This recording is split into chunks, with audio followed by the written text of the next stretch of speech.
Catalyst AAS Shotgun by MAIBATSU and Doom. This is a port of a Fallout New Vegas mod by MAIBATSU.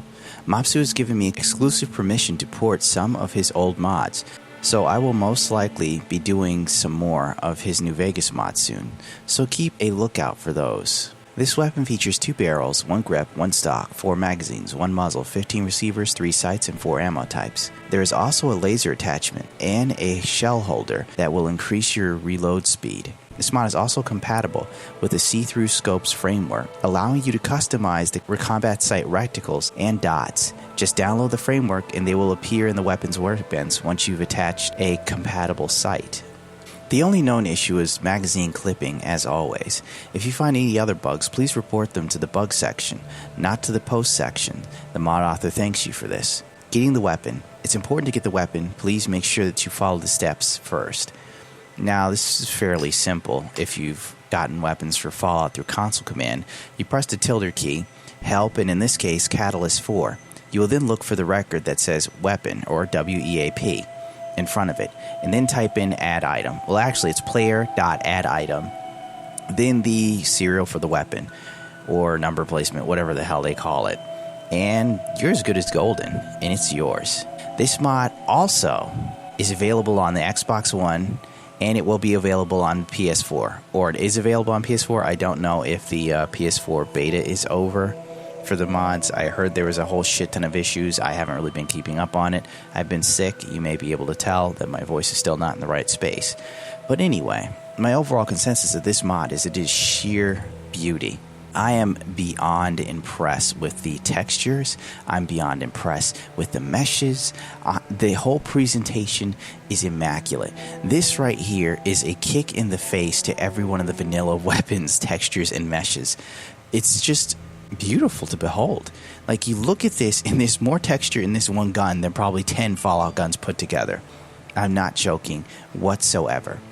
The sound is also very crisp. I don't know if the sound is... if it has a custom sound, because I did replace a lot of the ammo sound. So if a gun has a custom sound, it will sound distinctively different. If the gun doesn't sound like this on your game, then maybe I am using a custom audio mod that you don't know about. If so, check my mod list video. It should be somewhere. I'll probably add a card link. But if you're looking for another shotgun that has the right bite, the right look, and the laser sight is such an awesome touch. It's beautiful. It's great. I mean, it's a little funky when you're shooting. It just goes wild, but it makes sense because if you're just like hip firing, it makes perfect sense that the laser's going crazy. But when you go into VATS, the laser's dead on to the enemy. Now, other guns that use a laser sight have them, but the laser sight is way off the mark. I didn't find that to be the case with this one. In fact, I was quite impressed with the overall execution of the laser sight whenever I was just using VATS or anything that called for precision aiming. The HK-45 by Sankojin. The HK-45 is Sankojin's favorite handgun of all time, and he has now brought it to Fallout 4. It has a lot of upgrades that can be added to the gun. All the models and the textures are of his own creation, except for the light, laser, and the reflex sight. These he took from the USP Bot 45 mod. He also used the creation kit ESP set up by Wretched89 to make this mod. This mod brings a new standalone weapon model, the HK-45, to the game world, featuring numerous mod options, a working tactical light, and laser sight. How to get it. It can currently be acquired by killing and looting gunners, or by typing help HK4 and using the player add item function. If you like this mod, please endorse it. This is his second mod and his first gun mod. As far as he knows, everything works and should be fine in the game. The only thing that has a bug in it is when you add the laser light to your gun. You cannot see it in the viewport, and you should have no problem seeing it as your character holds it. If you have any issues, please let him know, and he'll do his best to fix what he can. And the mod author is very straightforward as to the only problem I found with this weapon was the laser sight. While adding the laser sight, it becomes a line inside of the item window, which does kind of suck, but whatever, you know which one it is. Also, the laser sight has a tendency to change colors. Only purple and green. I think it's meant to be green, but there are some occasions in third person and lighting situations where the laser light itself became purple. The laser light also projects a shadow, strangely enough, under certain lighting circumstances. It can be immersion breaking, but it's not exactly a deal breaker. It's nothing that's going to make you sit there and go, oh my god, I can't even live anymore, and then jump out of a window. No, you look at it and go, oh, that's odd, oh well, and continue on. I also found the laser sight was just slightly off while firing. The laser light doesn't correspond with where the bullet's trajectory is hitting on the hit marker of the game. Now, this is also not a big issue, as I know this is the mod author's second mod. He's very new to modding, and I could just look at it and go, it's a work in progress. It's only going to get better from here. Tactical Flashlights by Colt85 is a great immersive mod. A tactical flashlights adds 6 wearable flashlight models to the wasteland. Each piece occupies a different armor slot, has different stats and bonuses, and some allow ballistic wave to be applied.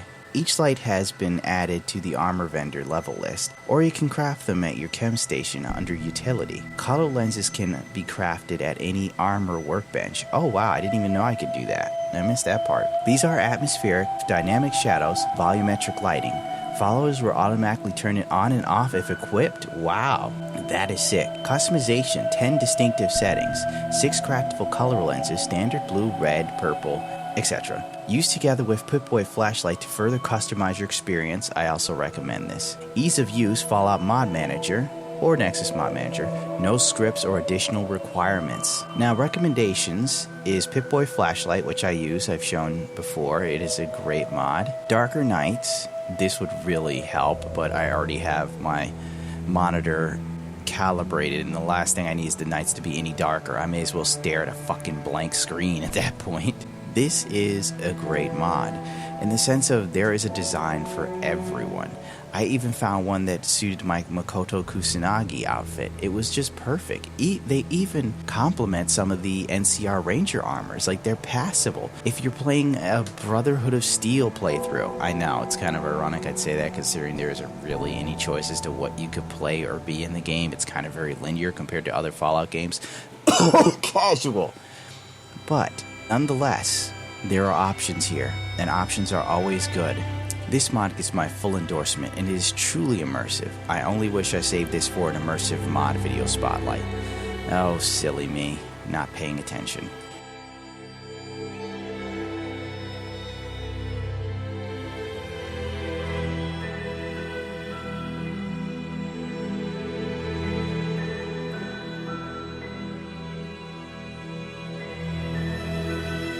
Last but not least is a 10mm Revolver Colt 6520 by Scail.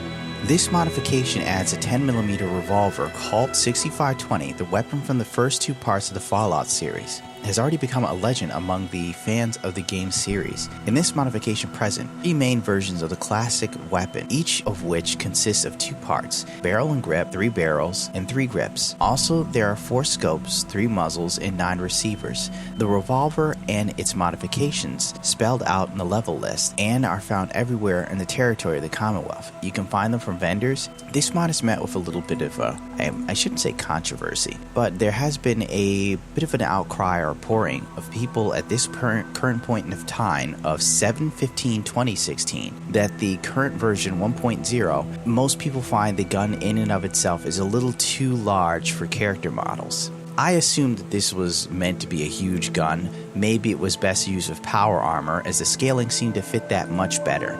I also just didn't really pay much attention, but I cannot sit here and say in all honesty that the gun wasn't as big as my character's thigh or half as long as her arm. This is a female character. I should test it out on a male character to gauge the scale and size of the weapon. Maybe a small resize is overdue, maybe not. It's all personal aesthetics and taste. I myself am not put off by this, but some people find it a bit much and it takes up too much of their screen. I don't know how small their screen is or how big it is, but this can be an issue if it takes up 25% of the screen, supposedly from what I'm seeing. Maybe people are exaggerating. Personally, it didn't bother me. But what are you going to do? I'm pretty mellow and laid back. Well, that'll do it for me. Don't forget to rate, comment, subscribe. Thank you as always for tuning into my channel. I have been and still am a bit under the weather, so I will continue to make videos now that I am capable of talking. Any odd stops in audio will be because I was coughing my lungs up. Alright, I'm out of here. Hopefully there'll be another video up in the next few hours.